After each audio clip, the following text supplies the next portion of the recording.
Walk into a modern botanical bar, and you'll find them sitting side by side. Kratom and Kava are wrapped in the exact same marketing. They're sold as legal, natural, herbal teas to help you unwind. But right underneath this shared shelf space, these two plants interact with your nervous system in ways the packaging rarely explains. This diagram shows the split. Kratom is an atypical opioid, binding to mu-opioid receptors. Kava is a GABAergic botanical, working through your brain's inhibitory system.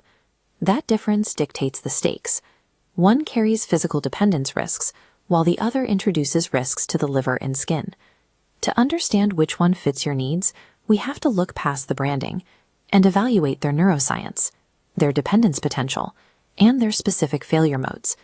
Examining this core biological opioid versus GABA divide provides a map for the different effects and legal challenges that follow. Kratom is a tree native to Southeast Asia, where historically it functioned as a physical aid for laborers. For generations, workers chewed the fresh leaves to manage fatigue and push through grueling physical conditions. That endurance comes from active alkaloids like mitragyny, which bind directly to the brain's mu-opioid receptors, the same receptors targeted by traditional pain medications. This chart shows how kratom's effect changes with the amount you take.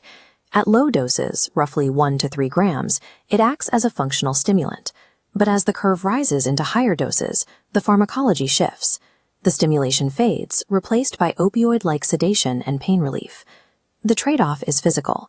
Regular use leads to tolerance and a withdrawal syndrome similar to other opioids, involving aches, insomnia, and irritability when you stop. While it offers powerful management for pain and energy, kratom's opioid mechanism carries a high liability for addiction.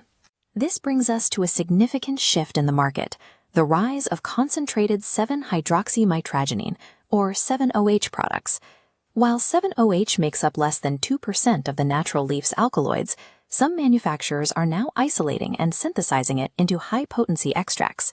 This bar chart compares how tightly these compounds bind to receptors. Natural mitragyny is relatively weak, but concentrated 7-OH has a binding affinity that can exceed classical morphine. These concentrates bypass the safety buffer found in the raw leaf, which can accelerate tolerance and increase the risk of an adverse reaction or overdose. In 2025, the FDA issued warnings specifically targeting these products due to their potential for harm.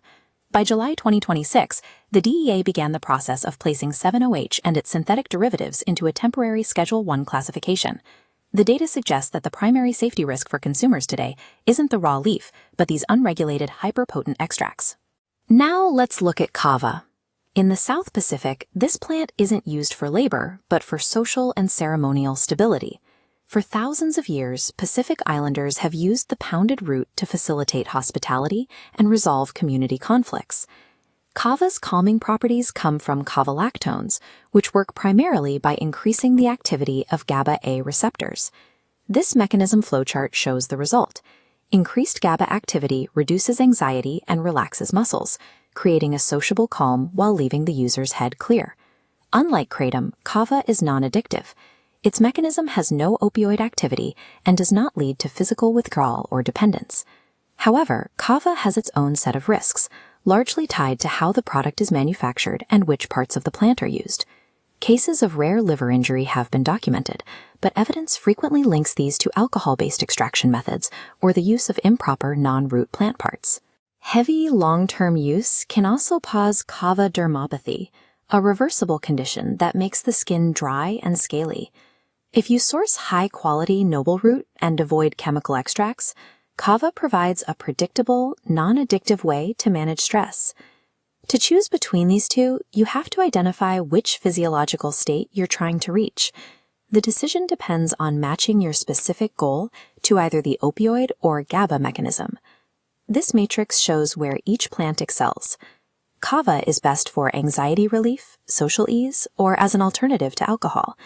Kratom is suited for chronic pain management, severe fatigue, or as a tool for stepping down from stronger opioids. If you choose kratom for its effectiveness, you have to actively manage the fact that it is habit-forming.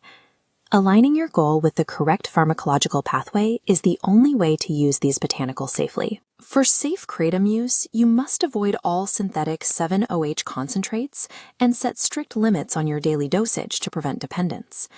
For safe kava use, avoid solvent-based extracts and stick to traditional water-extracted noble root. And while they share a shelf, they should never merge in your system. Neither plant can be safely combined with alcohol, sedatives, or other central nervous system depressants.